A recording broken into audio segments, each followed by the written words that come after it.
O importante no darwinismo é que não apenas era uma teoria sobre como a vida mudava, mas uma teoria sobre como a vida mudava de maneira completamente não dirigida e não guiada. Um dos nossos livros escolares americanos, sem viés algum, é claro, diz o seguinte: ao ligar as variações sem propósito ao processo cego e descuidado da seleção natural, Darwin tornou supérfluas as explicações teológicas ou espirituais dos processos da vida. Portanto, com o darwinismo, tivemos a ascensão do que se denomina cientificismo materialista ou ateísmo, com a ideia de que não existe mão alguma guiando a evolução. Não é evolução teísta, não é teleológico, não há propósito por trás dela, é um processo completamente não dirigido. E isso, como Richard Dawkins diria depois, tornou possível que alguém fosse um intelectual ateu satisfeito. Podemos agora explicar a aparência do design nos organismos vivos como resultado de um processo não dirigido, e por isso não havia necessidade de envolver nisso a inteligência de um designer ou de um criador qualquer. Dawkins disse em seu livro O Relojoeiro Cego: a biologia é o estudo de coisas complexas que parecem ter sido desenhadas com um propósito. E aqui a palavra-chave é aparência, ilusão. Por que seria uma ilusão? Porque existe esse processo não dirigido e não guiado chamado seleção natural, que pode produzir a aparência do design sem ser dirigido de maneira alguma. Ele pode mimetizar, como se diz, os poderes de uma inteligência de design, mas não é inteligente. Não há nenhuma inteligência autorizada aqui.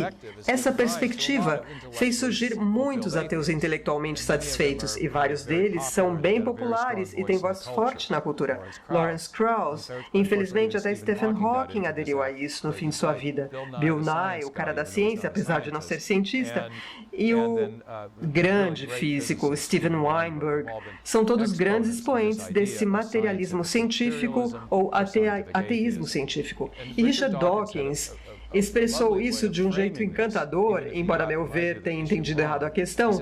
Ele disse: o universo que observamos tem exatamente as propriedades que esperaríamos se, no fundo, não houvesse design, propósito, nenhum mal, nenhum bem, nada, exceto indiferença cega e implacável. Era assim que ele chamava um processo não dirigido, não guiado. Materialismo. Matéria e energia são eternas, autoexistentes, auto-ordenadas e geram todos os desenhos intricados que vemos no universo sem que haja mão alguma a guiá-las por trás. Essa é a perspectiva darwiniana e cientificamente materialista. O fato, porém, é que houve, no mínimo, 3 grandes descobertas que não seriam de se esperar se o universo fosse produto de uma indiferença cega e implacável. Dawkins diz que o universo tem exatamente as propriedades que deveríamos esperar se houvesse somente processos materialistas em ação. Mas houve 3 descobertas de grande relevo, escrevi sobre elas no meu livro O Regresso da Hipótese de Deus. E o que farei hoje é destacar o ângulo de Cambridge em cada uma dessas descobertas, porque isso não é insignificante em cada caso. Se você já leu algum dos meus trabalhos ou já me ouviu falar, não vou insistir em todas as coisas de que costumo tratar, mas com certeza já me ouviu falar de Edwin Hubble, o advogado que se embrenhou na astronomia na década de 1920, e nessa época se construíam grandes domos de telescópios, e graças ao do sul da Califórnia, em Mount Wilson, ele foi capaz, pela primeira vez, de verificar que as estruturas nebulosas na atmosfera eram, na realidade, galáxias para além de nossa Via Láctea. Além disso, conseguiu mostrar que essas galáxias estão se afastando da nossa Via Láctea, e isso em todos os quadrantes do céu noturno. Conseguiu mostrar que, quanto mais longe você olha, mais rápido essas galáxias se afastam. E a melhor explicação para essa ideia da expansão, de que quanto mais distantes, mais rápido elas se movem, e quanto mais próximas, mais devagar se movem, era uma espécie de expansão esférica, como um balão de gás sendo enchido. Quantas pessoas já me viram ilustrar isso soprando num balão? Eu tenho um balão aqui, mas não vou poupá-los dessa ilustração que vocês já viram tantas vezes. Pensem num balão, costumo desenhar as galáxias na superfície dele, e conforme o universo avança no tempo, ele se torna cada vez maior. O volume do universo está aumentando. É como um balão, está se expandindo. Hubble compreendeu isso. Suas observações significavam que o universo estava em expansão. Mas se você faz o relógio retroceder no tempo, esse balão em expansão ficaria cada vez menor.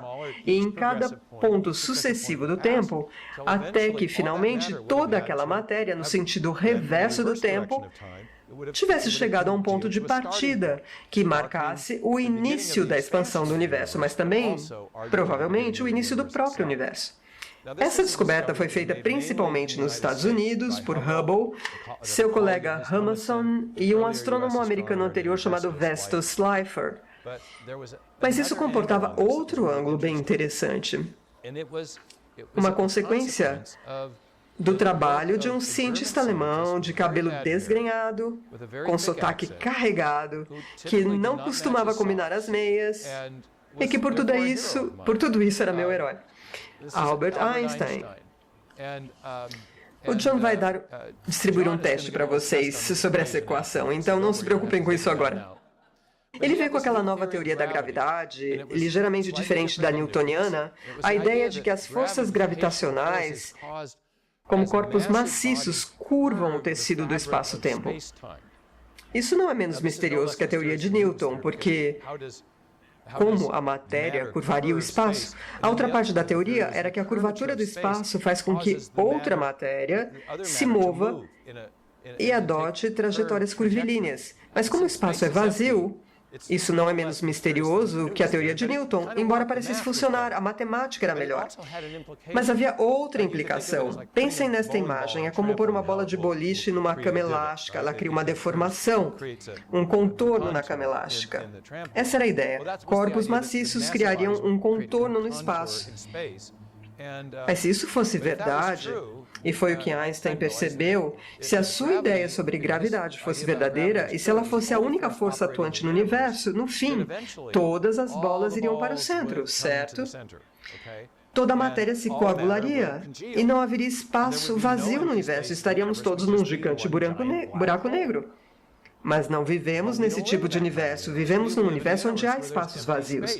Então ele pensou, deve haver algum outro tipo de força em ação que está empurrando para fora, uma força que se contraponha à força da gravidade. Ele chamou essa ideia de constante cosmológica. E aí fez outra elaboração completamente arbitrária. Atribuiu a essa força que empurrava para fora um valor preciso, igual e oposto ao da força que empurrava para dentro, de modo que ele pudesse retratar o universo como algo completamente estático, sem se expandir desde o início, nem tampouco se concentrar. E ele escolheu esse valor por considerar a ideia de um início do universo um tanto desagradável. Era provocante para ele. Ele pensava, se houve um início, o que viria antes disso? E isso soava demais como relato de Gênesis. A essa altura de sua carreira, ele era um materialista muito convicto. Então, ele introduziu esse fator de correção nas suas equações, o que preservou por um tempo a ideia de um universo estático, não um universo que se expandisse desde o início. Bem, nesse ínterim, um jovem padre belga havia começado a trabalhar com as equações de Einstein e ele estava trabalhando aqui, em 1923, no St. Edmunds College. Era belga, a maior parte de sua carreira profissional transcorreu no continente, mas ele passou um ano decisivo aqui, quando trabalhava nas chamadas equações de campo de Einstein.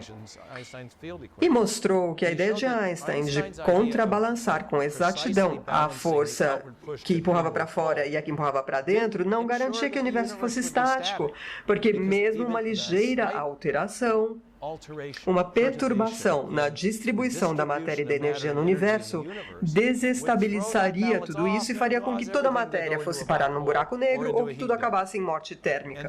Então, numa conferência de física em 1927, Lemaitre encontrou Einstein, ambos tomaram o mesmo táxi para a conferência, e Lemaitre confrontou Einstein nesse ponto. Einstein, é claro, não gostou muito disso e respondeu a Lemaitre: a sua matemática é admirável, mas a sua intuição física é abominável.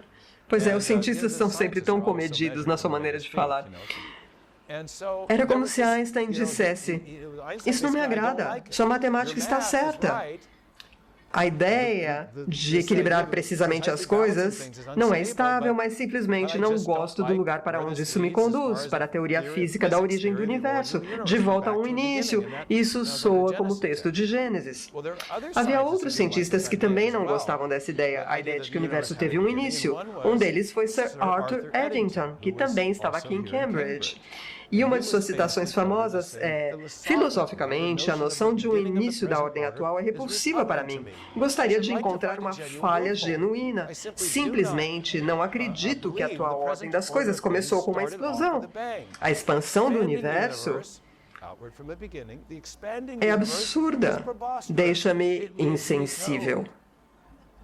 Bem, há uma teoria em psicologia conhecida como negação. Vocês percebem de que lado ele se posiciona? Porque a ideia não lhe agrada? Ele diz: filosoficamente não me agrada. Ela desafia a sua visão de mundo, desafia o materialismo científico. Mas Eddington teve um mérito. Ele se encontrou com Einstein aqui. Ele não gosta da ideia, mas ele diz isto a Einstein: veja, vamos ter de nos adaptar, você terá de se adaptar, porque lá na Califórnia, no observatório de Mount Wilson, eles estão vendo as evidências dessa expansão. Eddington, portanto, apesar de suas reticências pessoais, de seu desagrado em relação ao que depois ficou conhecido como a teoria do Big Bang, recomenda a Einstein que vá se encontrar com Hubble. Einstein, então, vai a Pasadena, ao Observatório Mount Wilson, em 1931, e temos fascinantes registros desse encontro, registros em movimento. Einstein olha pelo telescópio, dá uma olhadela, e 2 semanas depois, aqui vemos Hubble ao fundo com cachimbo. 2 semanas depois, ele dá uma entrevista ao New York Times e reconhece que o universo não é estático. E então ele diz as 3 palavras mais difíceis de dizer na língua inglesa: I was wrong. Eu estava errado. E depois, ele teve esse mérito. Disse que o ajuste fino da constante cosmológica para obscurecer a evidência do início do universo foi o maior erro. Em meu livro escrevi que foi o maior erro de minha carreira. Mas citei errado, foi mais forte o que ele disse. Ele disse: foi o maior erro da minha vida. Ele permitiu que suas predileções filosóficas distorcessem sua avaliação das evidências. Toda essa questão do princípio voltou à tona aqui em Cambridge nos anos 1960. Stephen Hawking, enquanto fazia um doutorado, começou a pensar sobre a teoria de Einstein. Estava trabalhando na física do buraco negro. E começou a pensar mais sobre essa ideia da relatividade geral, sobre como corpos maciços curvam o espaço. E a essa altura estava inteirado do que os astrônomos observacionais estavam descobrindo sobre a expansão do universo com o avanço do tempo. E se deu conta de que, se isso fosse verdade, a massa do universo estaria se tornando mais e mais difusa. E se a massa do universo fica mais difusa, como a matéria concentrada curva o espaço, a curvatura do universo deveria estar se tornando cada vez menos pronunciada.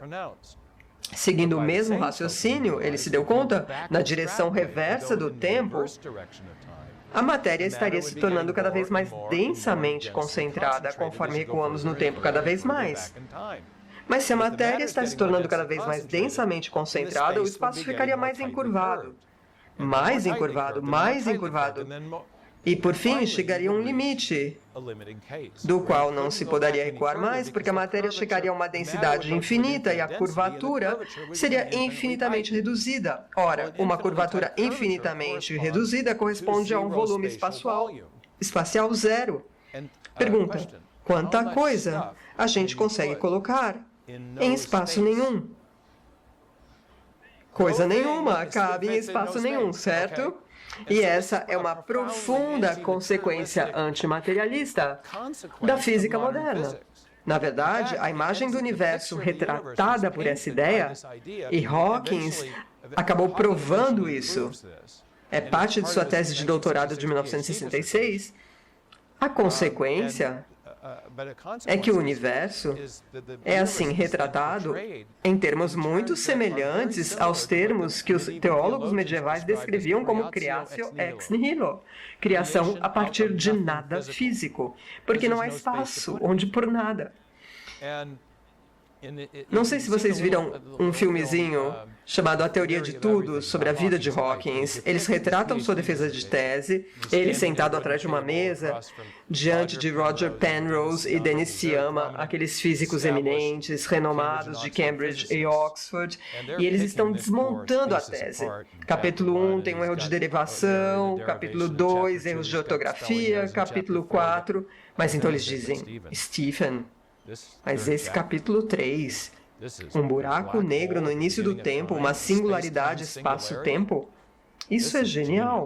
Eles fecham o livro, empurram e dizem, parabéns, Dr. Hawkins, usando o título. Ele havia sido aprovado. É espetacular. Em todo caso, isso focalizou a atenção das pessoas nas consequências dessa ideia do Big Bang. Não estamos falando de um átomo primordial que estaria presente desde sempre esperando para explodir. Estamos falando da própria origem da matéria, do espaço, do tempo e da energia. E em 1985, assisti a uma conferência em Dallas que mudou completamente minha vida. Foi uma conferência entre cientistas ateístas e teístas que debatiam a origem do universo e da vida. E na primeira sessão, um dos antigos doutorandos de Edwin Hubble, nessa época já era um eminente astrofísico, Alan Sandage, um conhecido judeu agnóstico, bem adepto do materialismo científico, subiu ao palco e sentou do lado errado. Sentou-se com os teístas, não com seus colegas materialistas. E em sua conferência explicou como as evidências em sua própria área, que ele havia ajudado a verificar, ele ajudara Hubble a verificar, que o universo estava se expandindo em todos os quadrantes do céu noturno, e anunciou que se tornara não apenas um teísta, mas um cristão. E isso não apesar das evidências, mas por causa delas. E ao descrever as evidências para essa singularidade, no princípio, ele disse, aqui está a evidência para algo que só pode ser descrito como um evento sobrenatural. De forma alguma, isso poderia ter sido previsto no âmbito da física, como a conhecemos. Tem um registro filmado da conferência e o vi muitas vezes. Ele não parecia muito contente em dizer isso. Havia uma seriedade em sua postura, como se ele tivesse relutado em chegar a essa posição. Eu tinha 27 anos e fiquei muito admirado. Houve uma conversa parecida sobre a origem da vida entre esses dois eventos, e isso acabou despertando em mim um desejo de estudar o assunto em profundidade. Foi exatamente o que me trouxe a este lugar um ano depois. Não é difícil perceber por que isso é tão perturbador para um materialista científico, porque afinal as primeiras palavras de Gênesis são no princípio. Portanto, embora Dawkins tenha dito que o universo tem exatamente as propriedades que esperaríamos se não houvesse design algum, propósito algum, nada além de diferença cega e implacável, em cosmologia, a coisa não aconteceu assim. O universo que vemos não é o que esperaríamos se matéria e energia fossem eternas, autoexistentes e autocriadoras. Houve um início. Elas não estiveram aqui desde sempre, e toda essa ideia de um início sugere a necessidade de uma causa externa para além do universo material. Na entrevista com Piers Morgan, tentei transmitir essa ideia a uma audiência não especializada, dizendo, antes da origem da matéria, não havia matéria alguma para causar coisa alguma. Teve de haver algo fora do universo material.